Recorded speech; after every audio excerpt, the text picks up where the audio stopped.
Baghdad کو بہت ہلکے میں لیا ہے. اسی عظیم شان وہ زمین ہوگی جسے بغداد کہا جاتا ہے, ارض اجابہ کہا جاتا ہے, جسے کعبۃ العشاق کہا جاتا ہے, جسے ارض مدینہ کہا جاتا ہے, جسے تصویر مدینہ کہا جاتا ہے. بغداد کوئی چھوٹا موٹا شہر نہیں ہے, خالی اکیلے غوث اعظم نہیں ہے. یہ وہی شہر ہے جس میں ایک طرف امام غزالی لیٹے ہوئے ہیں, یہ وہی شہر ہے جہاں ایک طرف ابو خمرہ ہندی لیٹے ہوئے ہیں, وہی شہر ہے جہاں 100 مرتبہ خواب میں دیکھنے والے امام اعظم ابو حنیفہ لیٹے ہوئے ہیں, جہاں ایک طرف بشر حافی لیٹے ہوئے ہیں, ابوبکر شبلی لیٹے ہوئے ہیں, جہاں امام موسیٰ کاظم لیٹے ہیں, امام جواد تقی لیٹے ہوئے ہیں, ان کے قریب امام اعظم کے شاگرد امام یوسف لیٹے ہوئے ہیں. اسی شہر میں شیخ کبیر احمد رفاعی جنہوں نے قبر مصطفیٰ سے نکل کر کے حضور کے ہاتھوں کا بوسہ دیا, ان کے باپ شیخ سلطان لیٹے ہوئے ہیں. اسی شہر میں ایک طرف حبیب اجمی لیٹے ہوئے ہیں, مولائے کائنات کے پوتے داؤد طائی لیٹے ہوئے ہیں. اسی شہر میں عاشقوں کا امام منصور حلاج لیٹا ہوا ہے. سمجھے آپ؟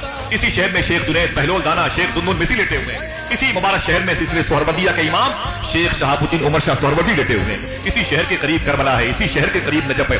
سب سے بڑی بات ان بزرگوں کی دعاؤں کی امین اسی شہر میں شیخ عبد القادر جیلانی بھی آرام کر رہے ہیں. کس شہر میں وکونوا مع الصادقین, جو سچوں کا سردار ہے, سچوں کے ساتھ ہو جاؤ. ہے کون؟ شیخ عبد القادر وہی لیٹا ہوا ہے.